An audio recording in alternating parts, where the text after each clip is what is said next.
তুমি দাদু আমাদের সাথে থাকলে ভালোই হতো। ছোটবেলায় রোজ গল্প শুনতাম তোমার কাছে। তুমি তো আমার ঘরেও থাকতে পারতে দাদু, আমি তো পাশের ঘরে একাই থাকি। হ্যাঁ, বোধহয় বড় ভুলই করেছিলাম, এখন বুঝতে পারছি।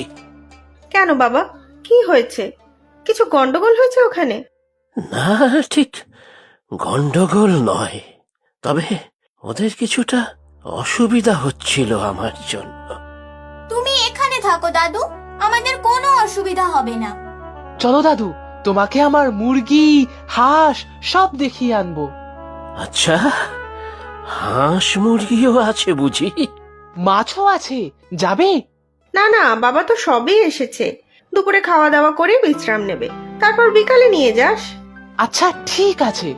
দুটো ছাগলও আছে, জানো তো দাদার? ভালো, যাবো তাহলে বিকেলে দেখতে। দেখবো আমার নাতির কীর্তিকলাপ। খিদে পেয়ে গিয়েছে মা, বাবা কখন আসবে? তোর বাবা তো একটা কাজে বেরিয়েছে, আসতে দেরি হবে। যা, হাত ধুয়ে আয়, তোদের তিনজনকে খেতে দিয়ে দিচ্ছি। আজকে কিন্তু আমি বাজার করে এনেছি দাদু। বাহ, চমৎকার। আজ কিন্তু মা অনেক রান্না করেছে, দাদু তুমি আসবে বলে।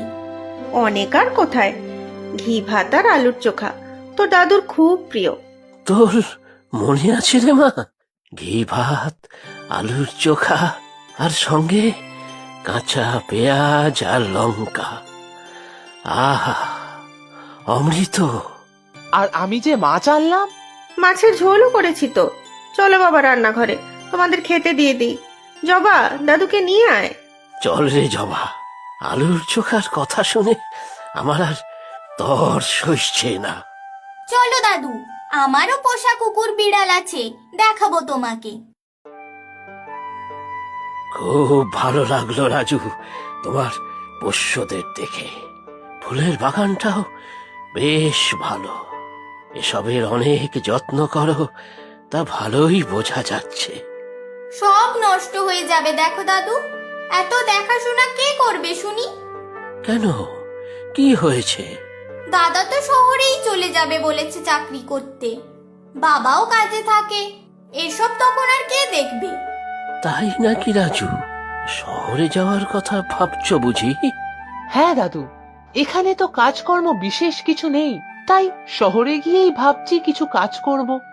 তা তো বুঝলাম তোমার এখন কাজকর্ম কিছু দরকার, তবে নিজের কিছু করছো না কেন? এখানে গ্রামে তো কিছুই করার নেই। কেন থাকবে না?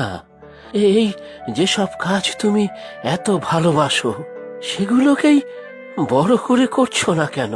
তুমি কি দাদার এসব হাঁস মুরগির কথা বলছো দাদু? হ্যাঁ তো, তোমাদের জায়গা তো কম নেই, পুকুরও আছে নিজেদের, তাই বড় করে যদি হাঁস মুরগি পোল্ট্রি খোলো তাহলে মন্দ কি? তাছাড়া মাছের চাষও করা যেতে পারে। সেটা হলে তো ভালোই হতো। আমার তো সব প্ল্যান করাই ছিল বড় হয়ে হাঁস মুরগি পালন করার, কিন্তু অনেক টাকা তো লাগবে প্রথমে। তা তো বটেই। আচ্ছা, তুমি কি ভাবছো সেই নিয়ে? শহরে গিয়ে কিছু কাজ করব আর পয়সা জমাবো, তারপর ফিরে এসে বড় খামার বাড়ি বানাবো, মাছেরও চাষ করব আধুনিক পদ্ধতিতে। সে তো অনেক দিন লেগে যাবে, ততদিন তো এখন যা আছে সব নষ্ট হয়ে যাবে। সেটাই তো ভাবছি কি করা যায়। চলো দাদু, তোমাকে আমার নারকেল গাছগুলো দেখাই। 10-12টা গাছ আছে আমার। আচ্ছা চলো দেখি।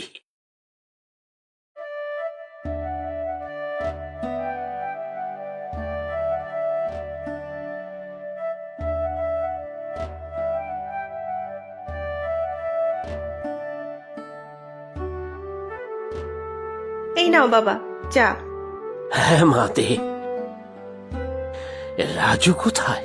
ও তো কোন ভোরেই উঠে যায়, দেখো গিয়ে গাছে জল দিচ্ছে, হাঁস মুরগিদের খাবার দিচ্ছে।